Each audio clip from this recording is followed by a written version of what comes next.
जो सवाल है वो व्हाट्सएप पर हमारे पास आया हुआ है और इस सवाल को अपनी चर्चा में हम शामिल करते हैं। एचएएल पर हमारे एक दर्शक जो हैं वो राय जानना चाहते हैं। बीजे कुलकर्णी साहब 4500 के स्तर पे इन्होंने खरीदारी की, यानी कि इनके भाव के आसपास की इनकी खरीदारी है।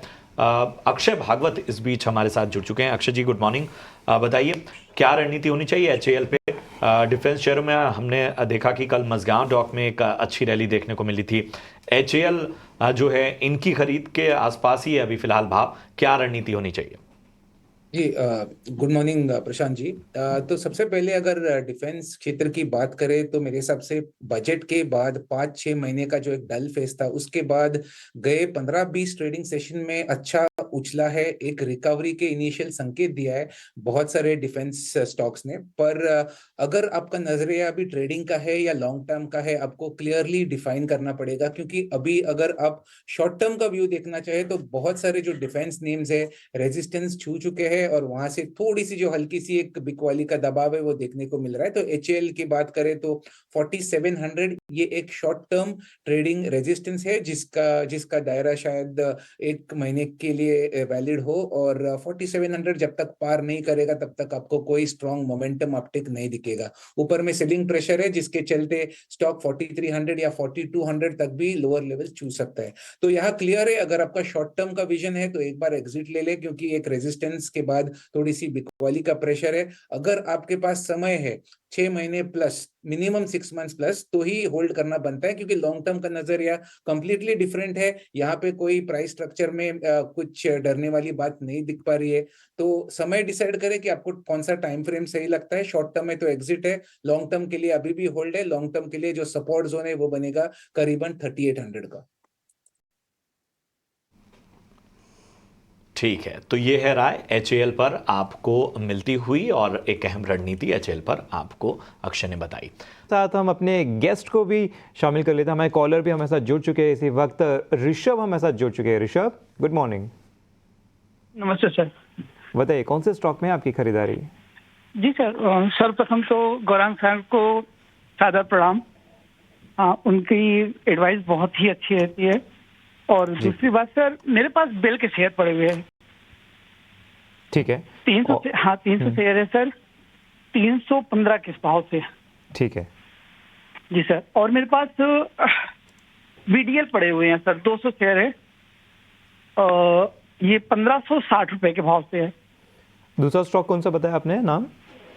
भारत डायनामिक। भारत डायनामिक्स, ठीक है जी। लंबी अवधि है सर, 2 साल, 5 साल, 10 साल, कोई दिक्कत नहीं है। ठीक है। इसमें और एवरेज करना चाहिए सर, या फिर इसको छोड़ दे सर? ठीक है। और भारत डायनामिक्स की कहाँ से खरीदारी है आपकी, एक बार वापस बता दीजिए रेट? 1567 पे सर। 1567 से। ठीक है। आपको बीडीएल में तो यहाँ पे लॉस होता हुआ नजर आ रहा है, बीईएल भी थोड़ा आसपास ही ट्रेड करता हुआ दिख रहा है। गौरव जी बताइए, बीईएल और बीडीएल में क्या राय बन रही है यहाँ पे? प्रथम तो इनका बहुत बहुत धन्यवाद और इनको भी सादर प्रणाम हमारे तरफ से, जैन साहब को। तो पहले मैं भारत इलेक्ट्रॉनिक्स पे चर्चा कर लेता हूं। देखिए, भारत इलेक्ट्रॉनिक्स पर काफी लंबे समय से हमने निवेश की राय दी है, वो आज भी बरकरार है। जिस प्रकार से इनके ऑर्डर बुक बढ़ रहे हैं और जिस प्रकार से इनका कामकाज हो रहा है, इनका नजरिया बहुत ही अच्छा है। ऋषभ जी, आपका 3 साल 5 साल या उससे ज्यादा का नजरिया है। और मैं हमेशा ये कहता हूं, और हमने कई बार हमारे चैनल ईटी नाउ स्वदेश पर जब भी हमने रक्षा क्षेत्र के ऊपर चर्चा की है और हमने हमारी राय आपके समक्ष रखी है, तो हमने यही कहा है कि आप रक्षा क्षेत्र में किसी भी कंपनी में निवेश करते हैं तो आपका नजरिया 3 साल 5 साल का होना चाहिए, जो कि ऋषभ जी का है। तो पहले तो निश्चिंत होकर के बने रहे भारत इलेक्ट्रॉनिक्स में। आप चाहें तो 300 के नीचे और 280 के आसपास जब भी गिरावट में ये स्तर देखने मिलता है ऋषभ जी, तो आप थोड़ा बहुत धीरे धीरे करके और भी जोड़ सकते हैं, क्योंकि आपका नजरिया लंबी अवधि का है। तो केवल इतनी मात्रा में शेयर्स लेकर के आप संतुष्ट न होइए, तो प्रयास कीजिए कि हर महीने कुछ पूंजी बचा करके आप बीएल में जोड़े। अब आते हैं भारत डायनामिक्स पर। तो 2018 में इसका आईपीओ आया था करीबन 428 के आसपास, और हमने तब सब्सक्राइब का रिकमेंडेशन दिया था। अब हम बात करें 2024 में, और स्तर है करीबन 1275-80 के आसपास। देखिए, कंपनी काफी सक्षम और मजबूत है। ये आईपीओ नोट को मैं दूर कर देता हूं क्योंकि वो अनिवार्य नहीं होगा उसको एक माध्यम बना करके टिप्पणी करने के लिए। मैं केवल मात्र भारत डायनामिक्स की काबिलियत, उनका अनुभव और आने वाले भविष्य में कामकाज क्या हो रहा है उस पर टिप्पणी कर रहा हूं। सीधे सीधे राय नहीं दूंगा क्योंकि भारत डायनामिक्स पर अभी हमारी राय नहीं है। तो ऋषभ जी, ये भी एक सक्षम और मजबूत कंपनी है। दोनों ही कंपनियां सरकारी कंपनी है।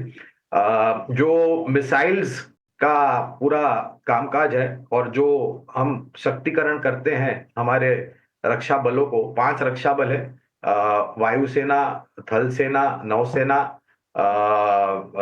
बॉर्डर सिक्योरिटी फोर्स और कोस्ट गार्ड, इन सभी को भारत डायनामिक्स और बीएल जैसी कंपनी अपने जो प्रोडक्ट्स होते हैं वो सप्लाई करते हैं।